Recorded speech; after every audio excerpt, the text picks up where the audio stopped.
Bonjour. Bonjour. Alors nous sommes face à Bernadette à Halluin. Est-ce que tu peux te présenter et dire combien de temps cela fait que tu es dans le train bleu? Alors, Guylain Berland, ancien commerçant, maintenant je suis bénévole et responsable de l'équipe d'accompagnement des familles en deuil sur Halluin. Et donc c'est depuis mon premier séjour, ça a été une découverte, c'était en 1958, mais j'étais tout petit, j'avais 8 ans, au centenaire d'ailleurs du site de Lourdes, et des apparitions. Et je suis maintenant au train bleu, 50 ans après, je suis arrivé en 2008.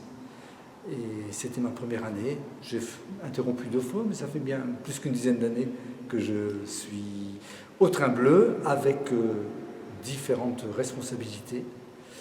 La première année, c'était une découverte qui était d'ailleurs très riche. J'ai eu la chance d'être tout à fait par inadvertance la personne qui plonge les enfants dans les piscines de Lourdes.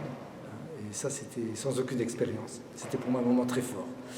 Et puis ensuite, on m'a demandé d'être responsable des jeunes, que j'ai fait pendant 7 ans. Et puis, comme je vieillis quand même, faut bien dire, j'ai été remplacé par Didier, qui m'a très bien remplacé, pardon. Et donc maintenant, je suis responsable de la salle blanche, donc la salle qui est dédiée aux hommes qui viennent faire le pèlerinage à Lourdes. D'accord. Est-ce que tu as une anecdote à nous faire partager?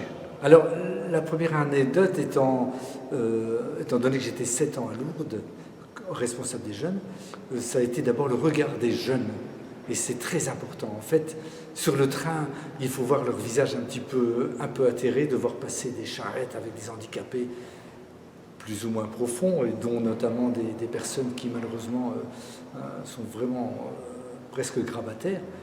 Alors elles se disent toujours pourvu que je ne l'ai pas, parce que je ne sais pas comment je vais m'en sortir. Et puis au retour, pleurer dans les bras de leurs protégés, tellement elles ont été secouées.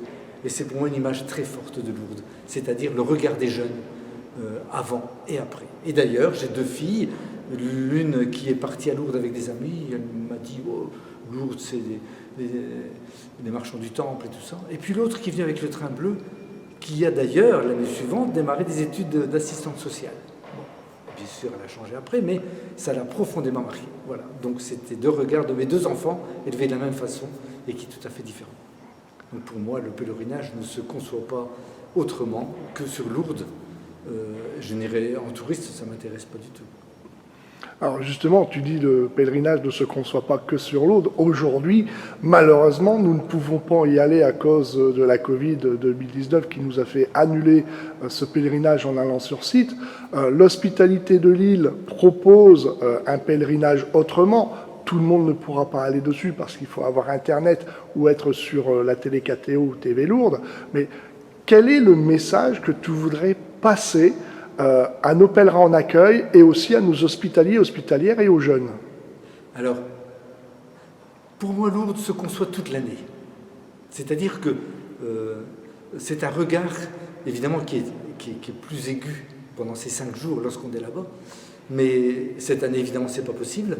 Et donc, il faut le vivre et essayer de le partager sur nos petites actions. Essayer, bien sûr, pour ceux qui sont déjà allés, qui ne peuvent pas y retourner, dont moi, eh bien de vivre évidemment par le site, parce que Didier nous a fait un superbe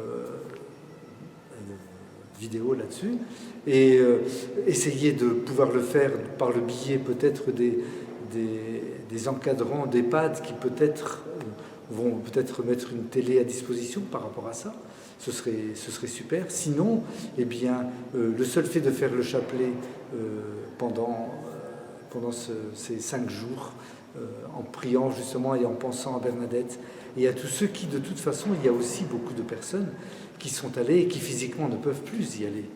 Hein, et bien malgré tout, voilà, se mettre dans la peau d'une personne qui ne peut pas y aller et dans son fort intérieur se dire voilà, comment est-ce que je vais le vivre?